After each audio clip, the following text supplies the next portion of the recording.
Straight. Good evening, everybody. God bless you. God bless you, one and all. I am Pastor Alonia, Dr. Alonia, and I'm so excited to be here tonight. This is Fourth Fridays, Candid Conversations for Joy, Healing, and Deliverance. This is our third one, and it's a sheer delight to be here with you tonight. This is an outreach of Dream to Destiny Ministries, of which yours truly has the opportunity and the pleasure of serving as servant leader / pastor. We're going to begin in prayer and then we're going to jump right in. Let us pray. Dear Lord, in Jesus' name, God, we come to you tonight. First, we just want to tell you thank you for being King of Kings and Lord of Lords. God, we thank you that this is the day that you have made and we are rejoicing and so glad in it, Father. God, we thank you for this opportunity to come and have candid conversations. God, I thank you for these beautiful, amazing, professional people that you have sent our way, God, to help us to get a better understanding of mental health in our community.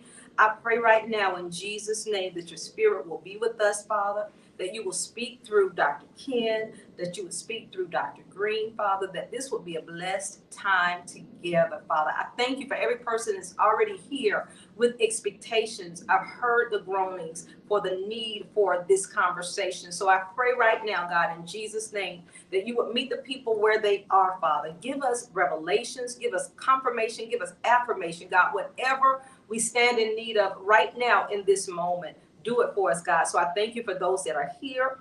I thank you, God, for those that are going to jump on. I thank you, Lord, for those that will catch it as it is replayed or shared, God. But bless your people right now, God. Bless your servants that are here right now. God, bless even me, God, as I try to facilitate, Father.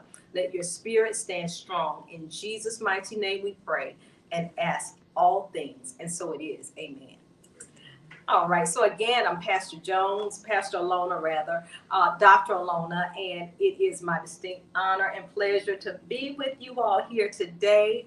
I do want to give shouts out to Dr. Chelsea Davis, who's a part of the Dream to Destiny family. I initially asked her to come and be our guest, and she said, well, you know what, Pastor Jones, I always want to serve, but she has some things on her schedule, and so she sent the beautiful Dr. Nilaja Green, and my Morehouse brother, Dr. Owens, was supposed to be here today, and his schedule would not permit, and Dr. Green was so wonderful and so gracious to send us Dr. Ken.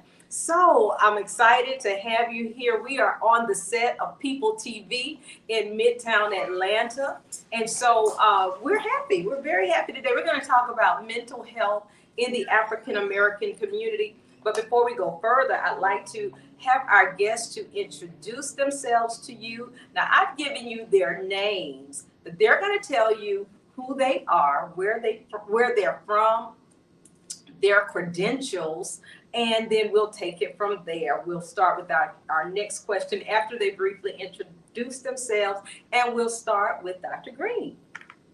Thank you so much for having me here. Yeah. I am Nilaja Green, a licensed clinical and community psychologist and trauma specialist. I work with individuals and couples, helping them move from tragedy to triumph. I also do some coaching with Black CEOs and entrepreneurs to helping them find meaningfulness in their lives.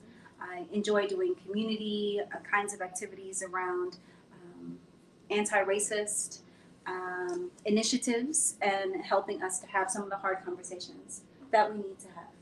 Very good. I'm also originally from Brooklyn, which I always have to say. Okay, from Brooklyn. Tell them about your educational background. I did my undergraduate studies at Georgetown University in Washington, D.C., and I actually got my doctorate here at Georgia State. And I completed my internship and postdoc at Yale University in New Haven, Connecticut. Very good, very good. Congratulations on all of that. All right, Dr. Ken. I'm Ken Harris. I'm going to go in reverse order. I'm Atlanta born and raised. Yeah. All day long. All day long. Dirty South. Yes, represent. Respect to Brooklyn. Thank you. Rep the A. To that end, I went to University of Georgia. I got my undergraduate in psychology with a minor in communication studies. I got my master's from Georgia State. in professional counseling, and my doctorate is in educational psychology. So I have this interesting hybrid of education and therapy. I'm a licensed professional counselor. Started out doing adolescent and child adolescent therapy, transitioned to a little bit more of adulthood and into couples. And so probably my area of, don't want to say expertise because that's when you get in trouble, but my area of best interest is disparities in education between the races. How is it that there are differences, and even if the educational processes are the same, why is there a difference in treatment of people of color and versus people of non-color? Very good, very good. Now, tell me your interests. Why were you interested in, what drew you to your profession? Personally, it was a very personal thing. I lost my father when I was 16 years old. And as we will get into this at some point, I'm sure, I'm 41 years old. That was 25 years ago. African American people were not going to therapy then. My mother said, my child, something, he witnessed something traumatic that's actually found him dead. Wow. And he needs somebody to talk to. I'm not qualified. So my mother went through her insurance, she found a therapist, and it happened to be a white woman. And about 2.5 weeks after my father passed, my grandmother passed, his mother. So it was the same day as our family dog died. So Wow. It was exponentially compounded trauma on top of trauma. Yeah. And so I didn't know it, but I did need a space to talk. Well, we entered the space, and it is, like I said, it's a white woman. And I think that a trained therapist can do therapy with just about anybody. It still needs to be a good fit, though. Okay. After the first session, it was a real introductory thing. After the second session, my grandmother passed between the two sessions. She began to cry with us, which I felt was like I was like, that's interesting, or whatever. And towards the end of session, she goes, I just don't know how y'all are making it. That is not something you really want to hear from a therapist. You want a space that says you can make it. These are the tools that you need to make it. Yeah. And so my mother looked at me and I looked at her and she was like, let's go. So we grabbed our stuff and we left. Okay. And so at that point in time, we began to rely heavily on each other. At that moment, I said, I want to be a therapist for people who look like me. I wanted to provide a safe space for particularly men, but even more so men of color, because that is something that is particularly taboo and we don't do it and it's just not a thing. I wanted to create a safe space so that men and boys of color felt safe so they could come and communicate and do basically what the world tells us not to do, which is share our emotions. Very good, very good. I've got a point to ponder on that. We'll put a pin in it for now. Sure. But I'd like to hear from Dr. Green about your take on what led you to your profession. So my story is personal too. Okay. My family has a history of addiction and trauma. And similar to you, I didn't really have examples of any treatment providers who were helping people of color through those experiences. And so my early introduction to therapy was going into AA with family members who were recovering. And these were community members who were healing each other. And so I became interested in the ways that human beings can heal one another. And that led to my interest in how the brain works and how the brain kind of does what it does. And I, for a long time, went between my love of words. I was also an English major, and my love of the mind and my interest in what makes human beings tick. And I eventually had to decide that I was going to continue this professional journey because it takes longer, Yes. right, than to really kind of exemplify and utilize an English degree. And so as I continued my journey, I started to really expand from looking at the individual level to the ways in which there are socioeconomic and environmental factors that impacted even my family's experience of substance abuse and trauma. I mean, growing up Black in Brooklyn with a family who was originally from Virginia, North Carolina, we're talking about generations of interactions with systemic oppression. And this is kind of what this was looking like. And so I started to expand my understanding from the individual level disorder to the community level disorder and the engagement therein, which is how I came to the clinical and community psychology degree because I felt like that spoke to both worlds. Okay, good. Now, Dr. King, you mentioned the need to talk. I'm a journalist by trade. It's interesting, English, I was an English major, and you mentioned your English major and your communications. And in my profession, I majored in English at Spelman, and in my career, I've been a publisher and helping a lot of other people self-publish.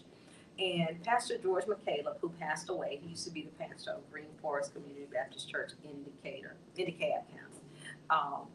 One of the first self-publishing jobs that I took was working with him. And he helped a pastor by the name of Dr. Ariel White of Mount Ephraim Baptist Church in Atlanta. You probably heard of Dr. White. He said his first book that I worked with Pastor McCaleb was I Don't Need Counseling, I Ain't Crazy. That was the subtitle. And I thought that spoke so much to the Black culture because we don't talk about much of what happens. I know I come from a generation, I'll be 55 in August, and we always heard, many people can attest, what goes on in this house stays in this house. And we suppress our emotions. And I'm seeing a lot of grown people, grown men who are really bruised little boys, broken little boys, and I'm seeing grown women who are frail little girls because they never dealt with it. Talk to us about the detriment of not talking about our problems. And I'd like Dr. Green to answer as well. For me, it is almost like a blister that never comes to a head. It festers and all manner of things are going on the inside, and you can't always see what is below the surface. Okay. And so I think that when we speak to it, we can acknowledge it and then address it. It is so key to address things because how do you stop? How do you grow? How do you become a better individual unless you address what's going on? Right. And to your point, what goes on in this house stays in this house. I think there is some merit to that. Do you need to proselytize your business to the streets? Absolutely not. Do you need to address what is going on and confront it? For sure. And that confrontation and that addressing of it looks different for every individual. But I'm a firm believer of the fact that if you don't address it, it will address you. Yes. That's key. And we don't always get to pick and choose when it does address us. And I think that when you decide to man up or woman up or person up in any situation to address what's going on, that you are taking control and that you are saying, I'm going to speak to it and I'm going to address it this way. When we don't do that, we give it the power and then it surfaces at the most inopportune times in some instances. Yeah, absolutely. Very good. Thank you. Dr. Green? So to that end, as human beings, we're storytellers. We understand our histories through stories. We understand our relationships through stories. How often has someone said, well, how did you two meet when you present with your partner? Because that is how we organize the world. And so if we don't have the opportunity to articulate our stories, it actually makes it harder for us to make sense of even our own experiences. And by giving voice to our experience, now we can organize it. Now, as Dr. Kim was saying, by naming something, by acknowledging something, we can have some control over how it shows up in our lives. So it doesn't surprise us as much. So it doesn't show up in these inopportune times. So we're not yelling at our partners when really what we're dealing with is hurt from our mothers from 50 years ago that we never addressed. Because what we deal with, it really just kind of percolates and it just simmers and it spreads out all around us. And if we don't have any language to describe it, then it's really hard to even see what it is. Absolutely. Well, I'm thankful that you all are in professions where we can begin to at least scratch the surface. I know you go deeper than scratching the surface because of the people that you see on a daily basis, but I thank you and I commend you for your chosen profession and helping to make a difference. You mentioned, Dr. Ken, some problems in the educational arena, and that garnered my attention as well because my daughter, who is my Spelman legacy, is a 7th grade teacher, and she has a concern for inadequacies or inequities in the educational arena. And I have a passion for kids too. I used to be a youth pastor. Then I got too old. I was like, no, I can't do it no, I can't do it no more. But my heart is still for the children. How do we get our kids, and I'll start with you on this, Dr. Green, how do we get the kids to open up? Because even on a parent call for my son's school, I heard a parent say, you know, well, my kid may not be in the IB program, but I need to be sure that he's getting the type of experience educationally that he will need to get him in college. Anyway, it may not be that path. And Atlanta is different. I'm sure you can attest to that. I grew up, my mother still lives in the East Lake community. So I'm old Atlanta.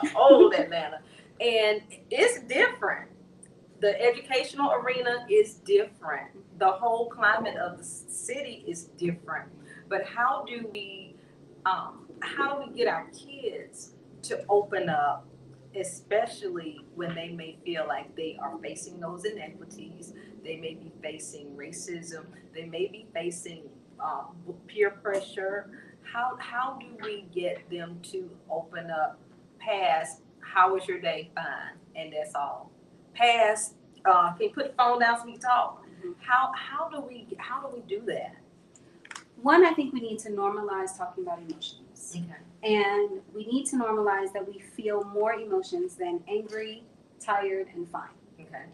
There are a plethora of emotions and all of them are acceptable. Okay. I have so many adults who tell me, well, I have to be strong for my kids. Mm-hmm. And what that means is I don't cry in front of my kids. I don't tell them when I'm feeling anxious or afraid of something. And if you are not doing that as a parent, kids don't understand that when they feel afraid, when they want to cry, when they feel vulnerable, that it's okay for them to have those feelings and they don't last forever. Okay. That you can have this emotion, it can be very strong, and you can soothe yourself through it or get help in doing that. And then that emotion will pass and you'll feel something else. Okay. So I think it's really important for parents to model appropriate emotional expression and reaction.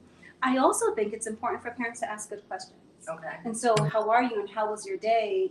It doesn't really give you very much information. Okay. You might ask, what was challenging about your day today? Okay. What are you proud of about today? That's good. What are you grateful for this week? Okay.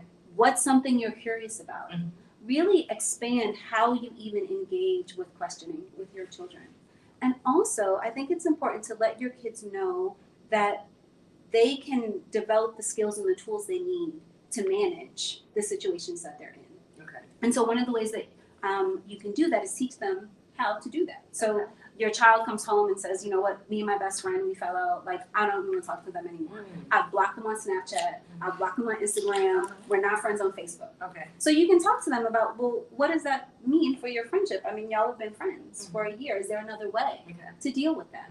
Maybe you can talk to each other. Maybe you can go out and have some ice cream together and work it out. Okay. So I think it's important for parents to also help children understand, and for parents to understand that children are only children for a short time. You're actually preparing them to be adults. Right. And so we want them to be as healthy and as whole as possible. Okay, good.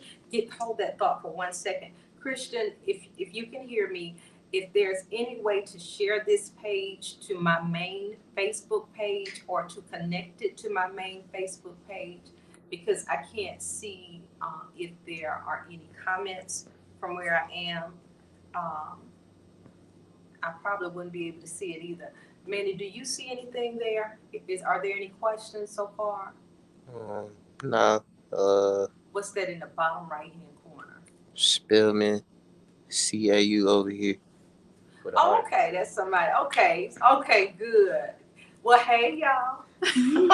Y'all know I'm about crazy. All right, let me bring it back in. All right, okay. Dr. Ken. Much to Dr. Green's point, I think you have to meet kids where they are. Okay. And in addition to that, it doesn't have to be a production. It doesn't have to be a thing. Okay. Like, we want you to share your emotions right now. It doesn't have to be a thing. It can be a casual conversation. And I remember growing up and my mother would cook dinner and she'd be like, hey, come here. Like, you know, talk to me. Tell me how your day was. And so, how was your day? And I was like, fine.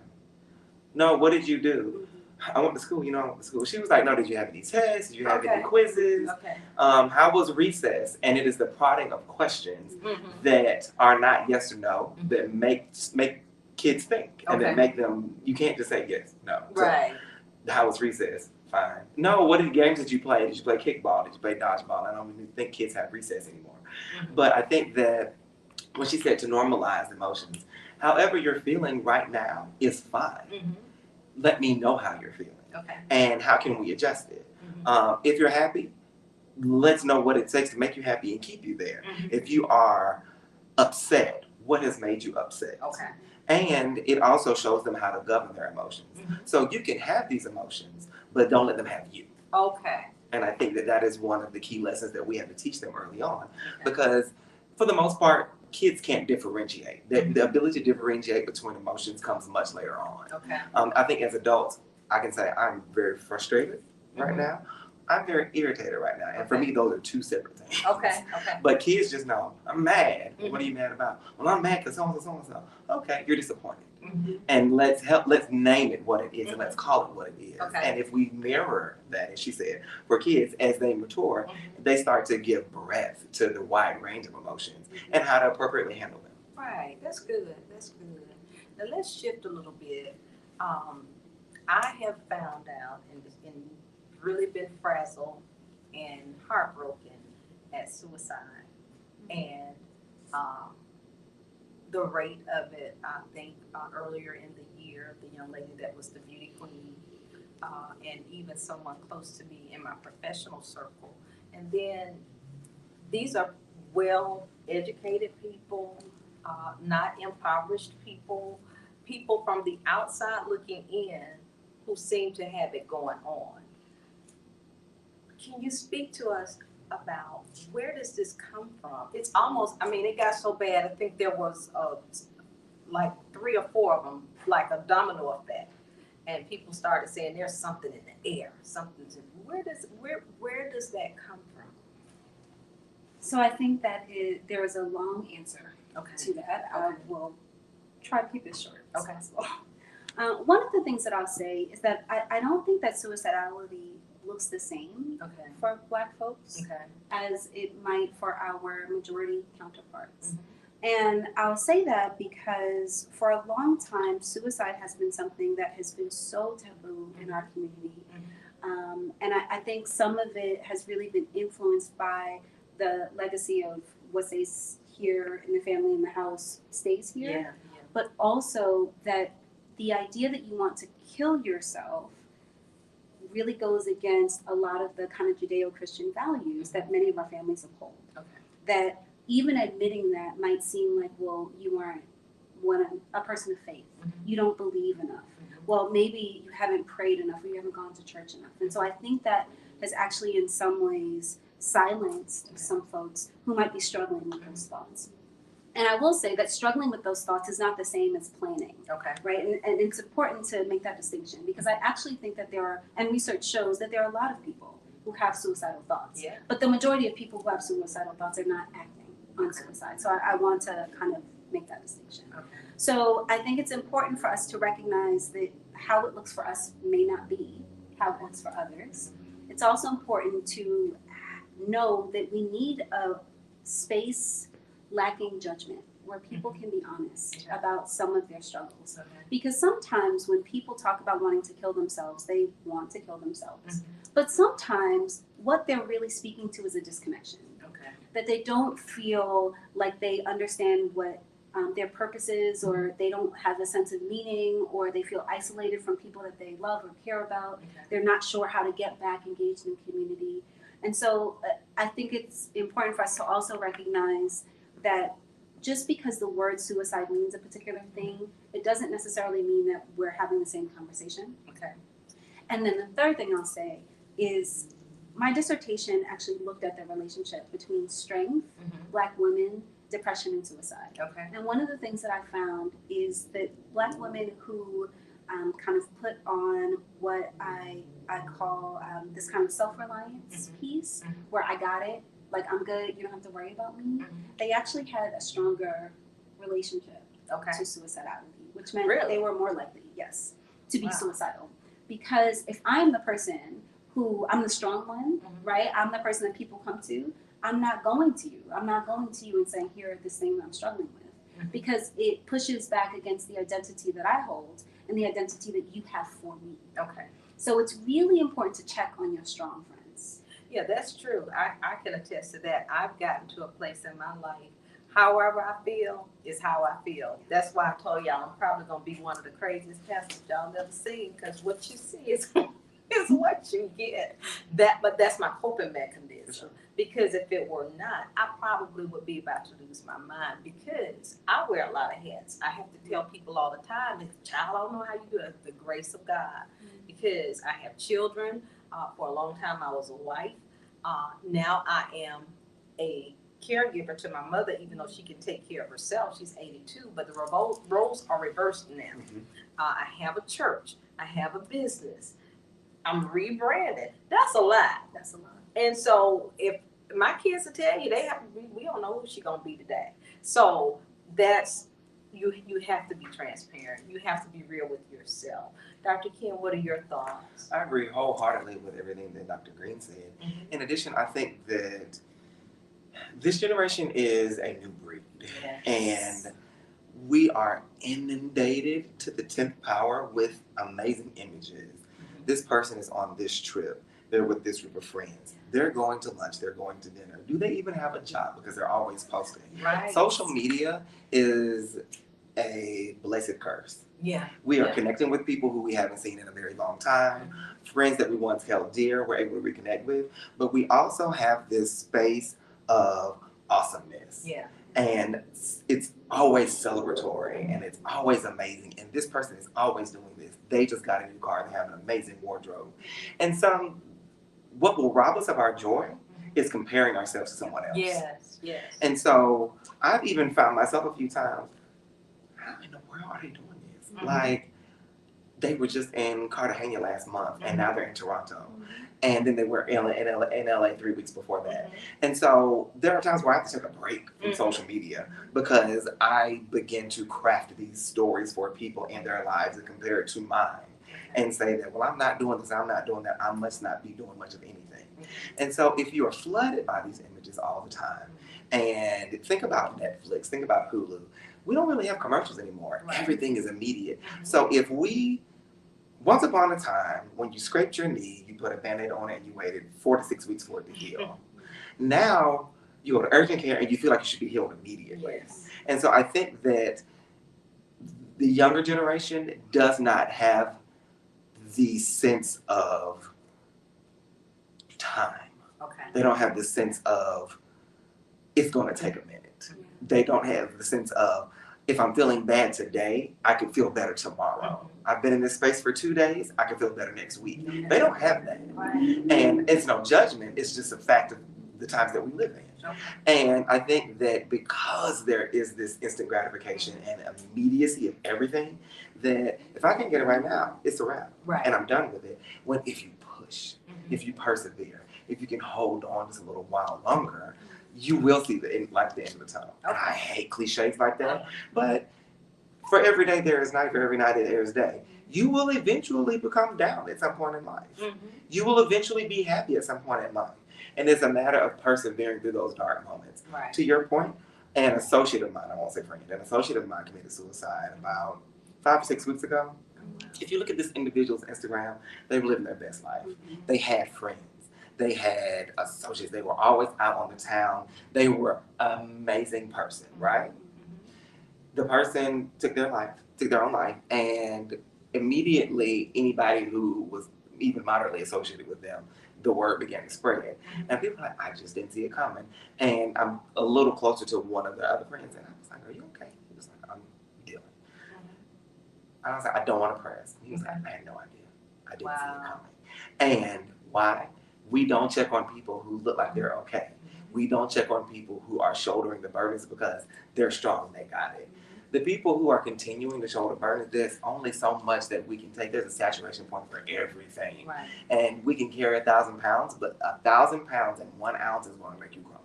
Yes. Yes. And so we don't know what that ounce is for people. You know? And so I have made it uncomfortable for my friends. Are you okay? Are you suicidal? Because as she said, having suicidal thoughts does not mean you're going to kill yourself. Yes. And so as a therapist, I think On my watch, nobody's gonna do that. Nobody I have access to, nobody I can put hands on, I won't allow it. Exactly. And so I make it uncomfortable. Are you suicidal? Okay. Boy, you crazy. Well, I might be crazy. Are you suicidal? Right. Yeah. just Don't answer the deflect. Let question. me know. Yeah. And so I believe in making people uncomfortable now. I love you. Mm-hmm. Are you suicidal? That's good. I'm checking on you. That's Are you good. okay? How's your mental health? Right. Because I'd rather be uncomfortable for 15 seconds and then have you here 2-3 years down the line. Exactly. That's good. And that actually leads me to my next question.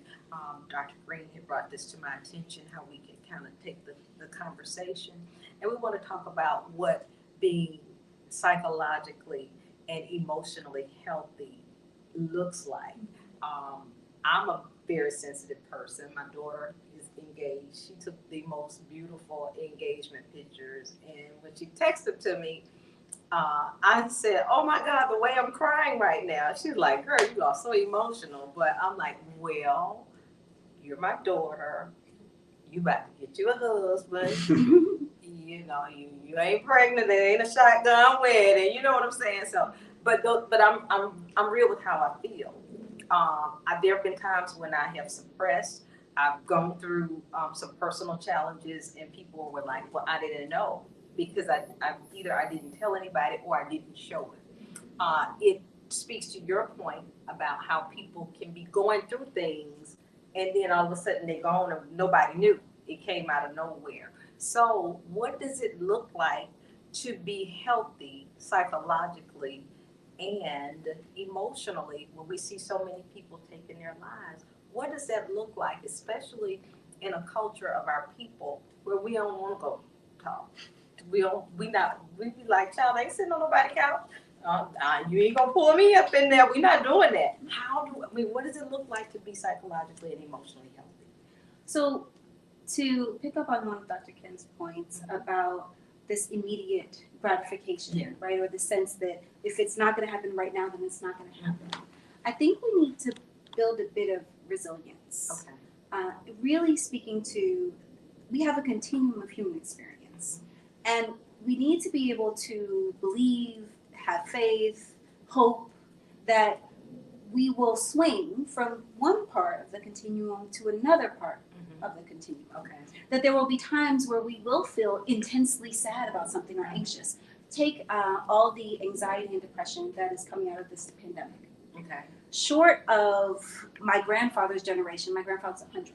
He lived through the Spanish flu. Okay. But none of the rest of us have lived through a pandemic before. So this spike in anxiety and depression that we're seeing is actually normal. Okay. It is a normal response to an abnormal circumstance. Okay.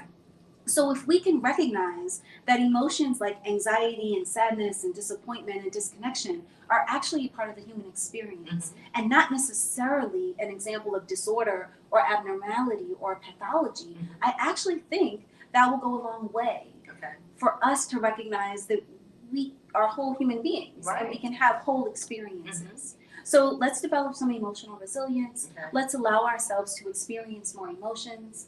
I think it's important for us to be present.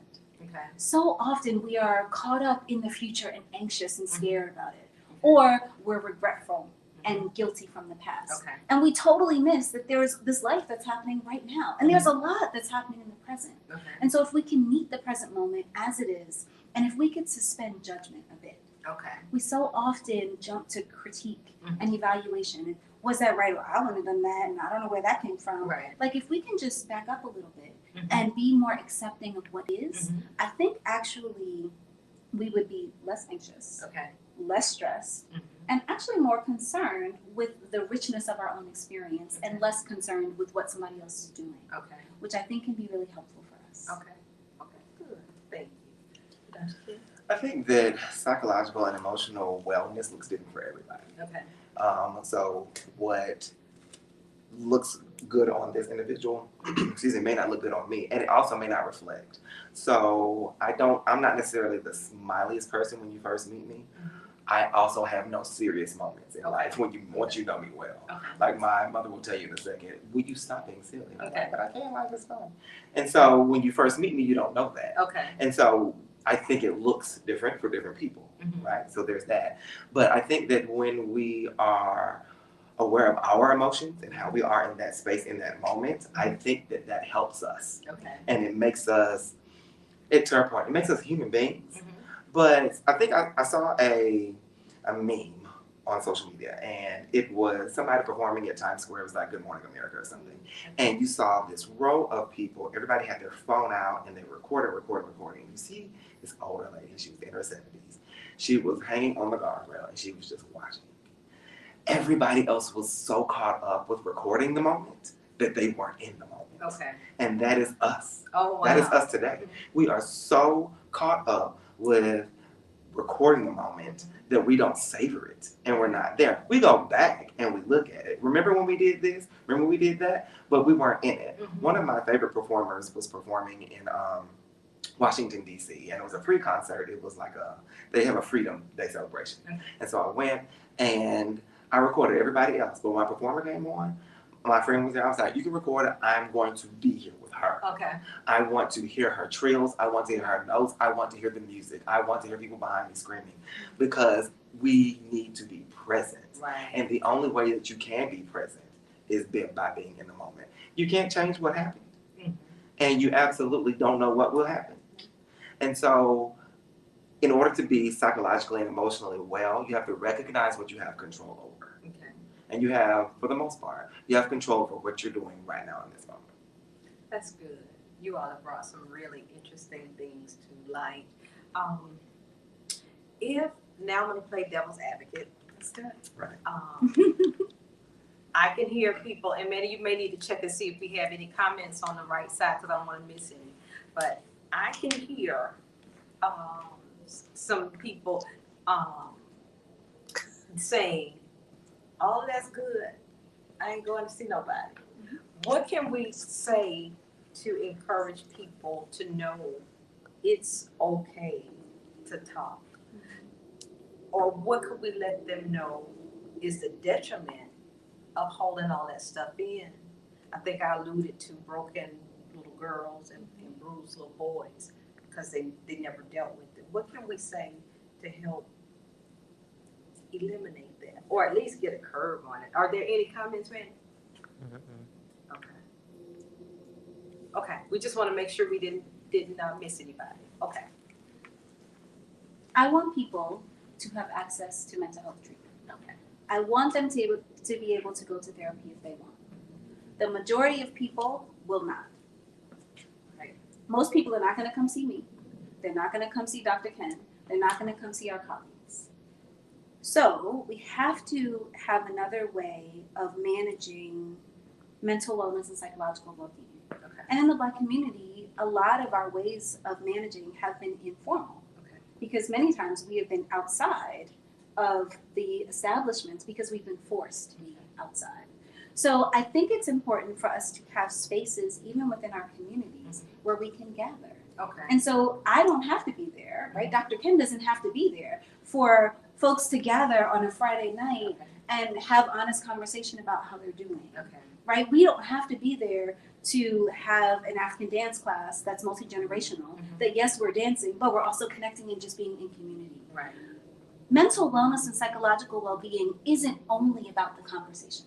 Okay. The conversation is important.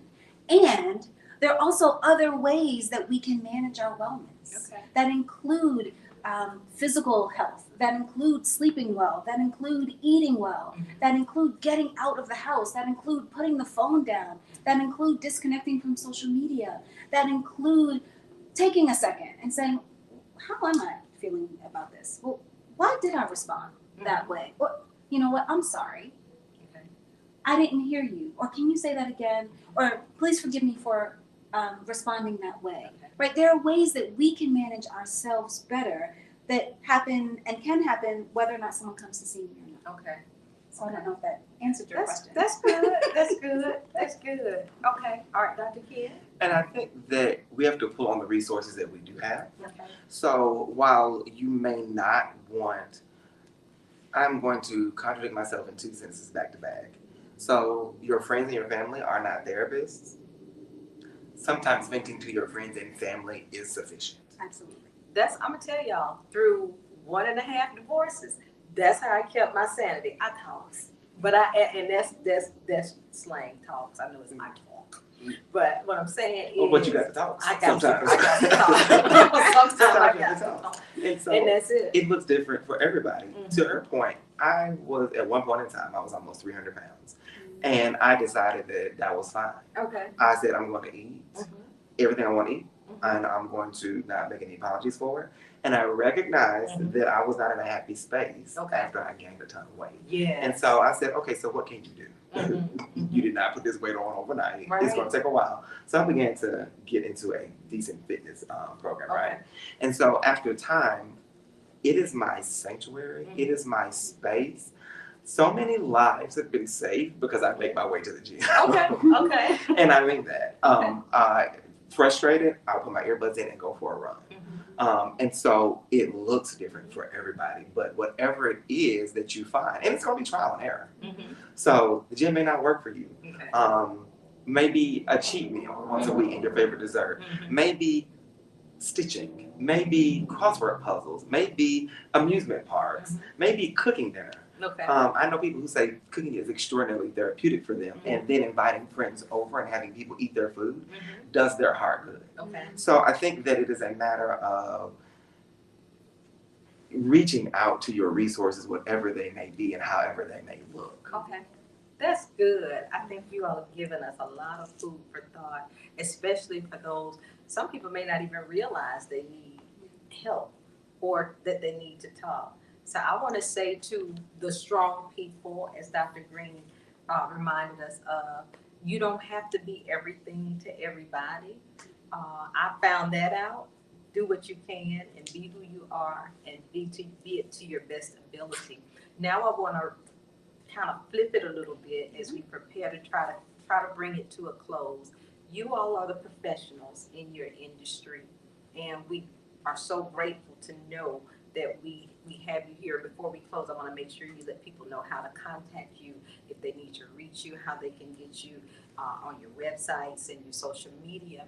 But as therapists, what would you say if you had a full audience of people who need you, but they don't know they need you? What would you say to encourage them? What would you say just to encourage them, to not only just let them know it's going to be okay, but to let them know that help is available? What would you say to them? We all need something and someone. Yes. Yes. And that is not about weakness. That's just about truth. Yes. We are, I think, the only mammal that we are carried in the womb for 9 months. And then we are completely dependent on our parents for, I'm being generous, 6 years. Maybe a 6-year-old could make it on their own. Cats, dogs, no other species is wired to be interdependent in the way that we are wired to be interdependent. So seeking help is actually much more natural than being isolated and believing that you have to do it all, know it all, be it all. Right. So it's okay because it's how we survive, and it's how we have survived, and how we will continue to survive. Yes, yes. I love that everybody needs somebody. No matter how smart you are, no matter how pretty you are, no matter how rich you are, no matter how popular you are, we all need somebody. Absolutely. So that's good. Thank you. Thank you. Dr. King. I just think it's so interesting how, if as people, particularly people of color, anytime we need something, we will go to that person. If your feet hurt, you'll go to a podiatrist. If you can't see, you'll go to an ophthalmologist or an optometrist. If you need somebody to work the kinks out of your body, you'll go to a chiropractor or a massage therapist. Yes. When it is mental health or emotions, we put on the brakes. Yeah. And so I think that put that on the list of things that is acceptable and it's okay. Yes. Because why would you not go to a mechanic to see get your car fixed? You know, Right. Why would you not go to an electrician if your power goes out and you paid your bill? Why would you not do those sorts of things? Right. You go to a gas station to get gas. You go to the grocery store to get groceries. Why not go to a mental health professional to talk about your mental health? And so I think that it is, for so long, it has been so taboo. And it's like, one, God created people, and people are therapists, so we're here for a reason. Yes. I just think that it is, yes, we're interdependent on one another. It is just one more specialist to speak to you. We are so ridiculously multifaceted as individuals. There's a mental component, there is the spiritual component, and emotional component, and they are all like, they come to form these inscribing circles. Yeah. Like, why would you not go seek out a person who has that area of expertise? Yeah. Like, you're doing yourself an injustice. Yeah. And that's very, very, very valid. And I think you all spoke to it so eloquently. It's just been so taboo. But I want to say to my brothers and sisters, whoever is listening or watching, don't do that to yourself. Get yourself some help. Every preacher needs another preacher. Every pastor needs a pastor. Every coach. I'm a certified life coach, but I have to have a coach in certain areas of my life to help me do it, to help me get through life. It's just necessary. It's necessary. So I'm grateful for you all and your expertise and the things that you bring to the table to help make this world in which we live a better place. And I think to your point earlier, you said something that was very interesting. It doesn't even always have to be a therapist. It could be our friends that we're venting to. I always like to give a word of caution. Ask God to give you wisdom and discernment on who you need to talk to, so you don't have to beat up somebody when you find out all your business is in the street. But getting it out, that's important. So I appreciate that. As we prepare to close, is there any closing thought or anything that I may have left out that you all wish we had hit on? I'm open to that. Anything else you all want to talk about? Because I want to make sure that we give them everything that we have. The only thing that I would say is we all have our own life stories.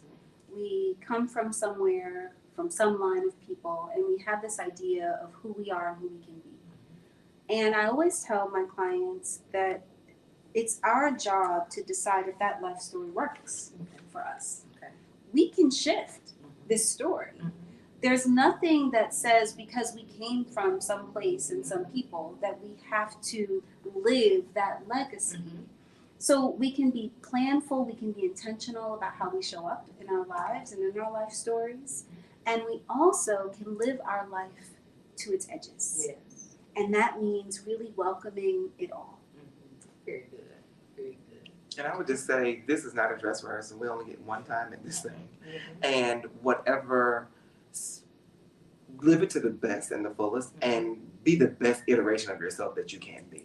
And whatever it takes to make that happen is what needs to happen. So sometimes you're not even aware of what you want to do. I was an academic advisor for a college at one point in time. And I had kids who were majoring and said, my parents want me. I said, I am not footing your bill.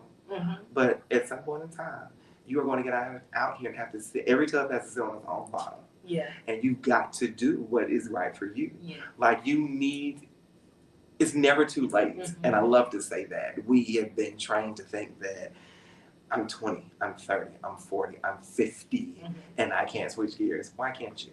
And so it's never too late. I think that's the point that I would love to drive home, that it's never too late to adjust, recalibrate, recenter, refocus, to become who it is you want to be. Yeah. And who you deserve to be. Exactly. As you were speaking, I was smiling because a couple of weeks ago, after this Oscar fiasco, that's another thing, we'll bring it home with that. After that, both of y'all got a little, oh, here it comes. But after that happened, my message was, when it all falls down. And I borrowed from Kanye, because there's a verse in there where he talks about the girl who chose a major. She didn't want to be in that major, but that her parents were like, well, what you want to do is not making any money. And she's like, well, I'm really just trying to make enough money to give me another bag and another pair of shoes, But when it all falls down, there are consequences and repercussions for everything that we do. So going back to the Oscars, I was feeling some kind of way because I saw both sides of it. I saw both sides of it to where people don't just roll up and hit you for no reason.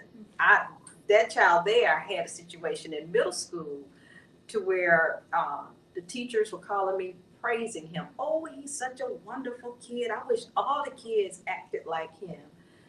The next week, they called me and said, you need to come up here because he's gotten into a fight. I said, I'm get up there when I fit. Boom, Keisha came out there, and I was not pastor at that time. I said, I'm get up there when I get up there. But my point was, you ain't about to tell me my child came up here and beat up somebody when you just got through singing his praises about how he was a model student. If my child hit somebody to the point where you got to call me, y'all got a problem. And the problem was he was in an environment where they did not know how to deal with little black boys because it was a multicultural school. And the treatment of little black boys was different. And my son had just told me at that time, 45 had just gotten sworn in the office. He said, Mom, I don't know what these little kids, mamas and daddies teaching them, but they come to school acting some kind of crazy. And he acted out on it. So back to the Oscars, I will say to Will's defense, something had been brewing, whether it was with Jada, whether it was with Chris, he didn't just roll up and slap him for no reason. As it relates to Chris, he had been bullied before. There may have been some other things going on. And I think he handled it with utmost class and integrity, because not too many people you're going to slap. I don't fight at all, but I promise you if somebody had slapped me, there would be some furniture moving. Yeah, because we would not be doing that. But he handled it. So I still felt, and I'm sorry, it takes me a minute to get to the question. I'm just trying to tell the story and set the scene so you'll know where I'm coming from. But I just feel like with both people, there were some things going on. I just want to know it could be your personal perspective or your professional perspective, whatever you're comfortable giving. I just want to know your thoughts on this because I need to make sure I'm not somewhere in la la land with my feelings and my thoughts and my outspoken crazy self, and just hear what you all have to think. I'm going first. Okay. Uh-huh. So I had no idea about it. One of my clients actually told me about it, and I had a couple of thoughts. One, I was surprised that it happened, but then I also was even more surprised by the responses. Okay. I saw folks who were Team Will, and folks who I guess were Team Chris. Yeah. And then folks who were Team Jada, Mm-hmm. like, Will did something that actually reinforced an unhelpful stereotype that men need to protect women in this way. And then I also heard this chorus of, well, what's happening here is embarrassing to Black people. And for me, I was much more interested in, and then there was also the chorus of diagnosticians who were saying, people who may not have any degree, I'll say, who were evaluating Will's actions as a response to PTSD, perhaps, or maybe he was trying to protect Jada because he couldn't protect his mother. And all of this came from them having read his memoir. Yeah. To that, I'll say, I don't evaluate or diagnose anybody that I have not personally seen, and I would generally suggest that no one else do that either. To the Will or Chris camp, I think it's much more interesting to me our own relationship to violence. Violence is a part of our country. It's part of our music. It's a part of the shows we watch, the movies we care about. It's part of our language. And for me, whether or not people agreed with Will or didn't agree with Will, I think that is an opportunity to ask ourselves, how do we negotiate protection? How do we negotiate when it's justified to be violent or not? When do we condone it? How are we violent in our own lives? What does this really say about us? Because I think that really is more of the point for me about that conversation. And then the conversation about this being embarrassing to Black people, as I was saying to Dr. Kenner, I just feel like that's really about respectability politics and measuring the behavior of Black people according to white standards, and I think we've been doing that for a long time, Yes. and it hasn't been very helpful. So it's hard for me to even really engage with that argument. Okay, remind me of that point, because I'll pick back up on that and then we'll bring it in. For me, because we did talk about it for 2 seconds before we sat down. We talked about being psychologically and emotionally well, right? So, for the most part, if I'm walking down the street, I'm not in therapist mode. Okay. And because I don't care. I'm not in my car. I'm not getting paid. Okay. So I'm just getting groceries. I'm just getting my car. I'm just doing this.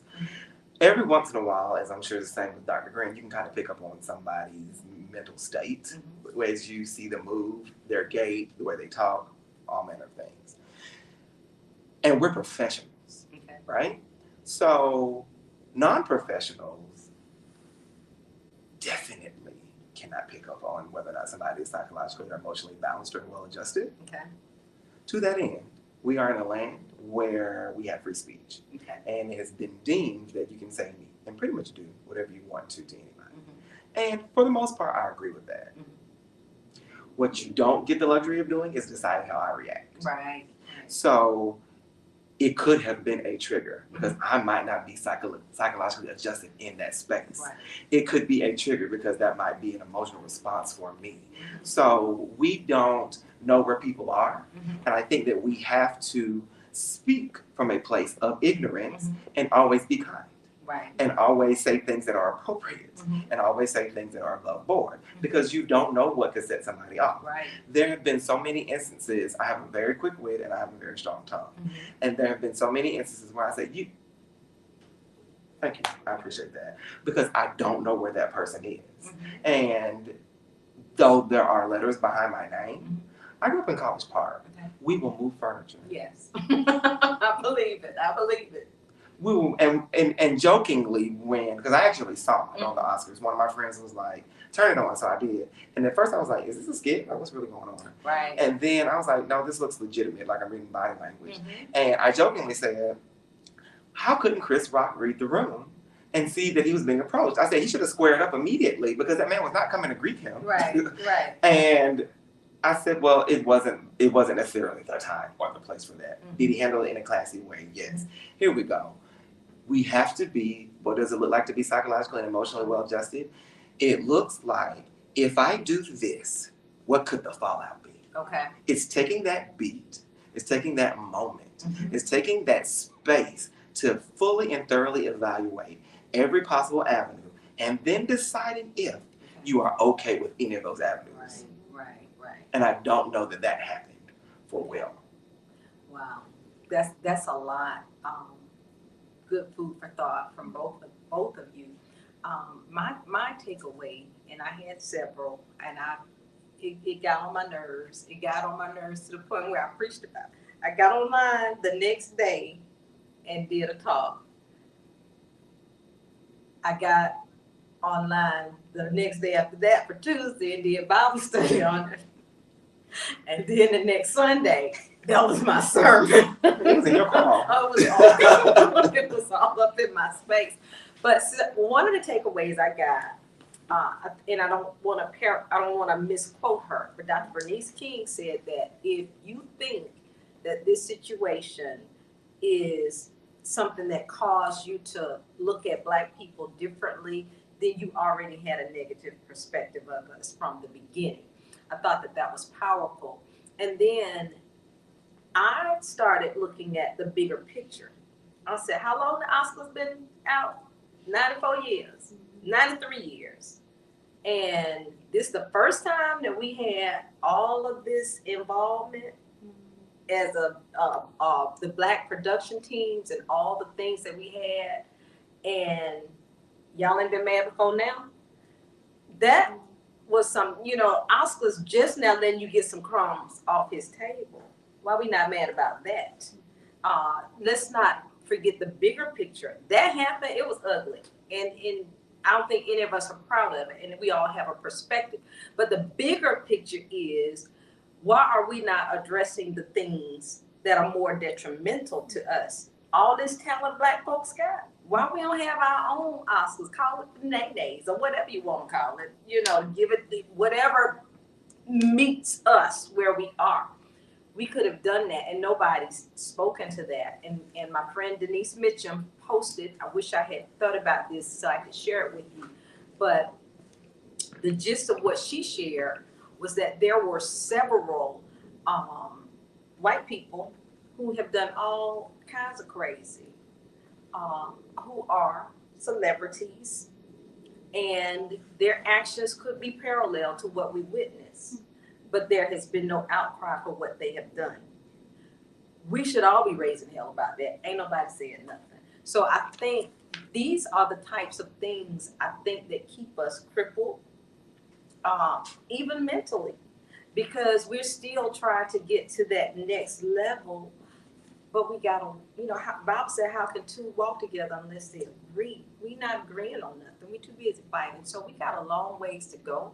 We've come a long way, but we've got a long way to go. The Emotions sang that song years ago. I'm a soul child of the 70s. We've come a long way. We've got a long way to go. And I believe that. But I thank God for Dr. Green and Dr. Harris, who are going to help keep us on our toes and help us bring it back in and help us to open up and talk and help us to do some things that will keep us psychologically, mentally, and emotionally on track. So I applaud you both for the strides that you're taking to make a difference. And I thank you for taking time out of your schedule. This Atlanta traffic is some kind of crazy, but y'all got here, you're on time, you're smiling, helping hands. So I appreciate that. As we close, if you could make sure our listeners know how to reach you, how can they contact you? So pretty simple. You can find me at www.atlantatraumatherapy.com or Dr. B. Nilaja at atlantatraumatherapy.com. Those are kind of the best ways to reach me. I'm on Instagram, but not that much. And I'm also inconsistent with Facebook. So my website and my email. Okay. All right. Give it to them one more time. So www.atlantatraumatherapy.com or Dr. B. Nilaja at atlantatraumatherapy.com. And I actually do have a downloadable list of 10 ways to improve your mental health today. Good. So that's a completely free resource. Thank you. And Dr. King. I can be reached at Trait Consultants, that's TRATE Consultants, plural.com. And I'm also on Instagram, allegedly. And my IG is Trait Consultants. But traitconsultants.com, you can reach out to me. I think my phone number is even on there. My professional phone number is on there.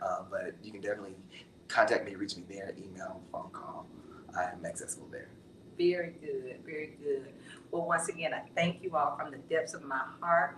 I am Dr. Alona, Pastor Alona of Dream to Destiny Ministries, and you can stay connected to the church at dreamtodestinyministries.org. That's dreamtodestinyministries.org, or you can go to my website, dralona.com. I'm rebranding, so you're going to see all that old stuff, but in about a week, y'all ain't going to be able to tell me nothing, because I'm going to have it redone, and it's going to be amazing. I'm going to give God all the glory. I'm not going to boast, but I'm going to give him the praise. And so that is who we are. I want to thank Christian, our producer, for getting us all set up. I want to thank the awesome people here at People TV for allowing us to come in. I want to thank my son, Manny, for helping behind the scenes, and Sister Stephanie for helping behind the scenes. We love y'all. We appreciate you all so much. God bless you. And until next time, wait a minute now. Next time is Sunday. Sunday at 1 o'clock. We have a new location. We are going to be on the campus of Cornerstone Community Baptist Church, 4895 Campbellton Road in Southwest Atlanta. That's different because we've been at the house for the pandemic, but now we're going to be using Dr. Lawson and them's church. Everyone is welcome. 1 o'clock, you can come in the sanctuary, or you can catch us virtually as you have been. Thank you so much. We love you all. We're a different brand of crazy, but everybody that know me pretty much knows that, and they accept it, so I'm good with that. But I love you all. I do everything that I do for the glory of God, and I mean that from the depths of my heart. So I thank you all. I love you, and until next time, God bless you. See y'all. Bye-bye.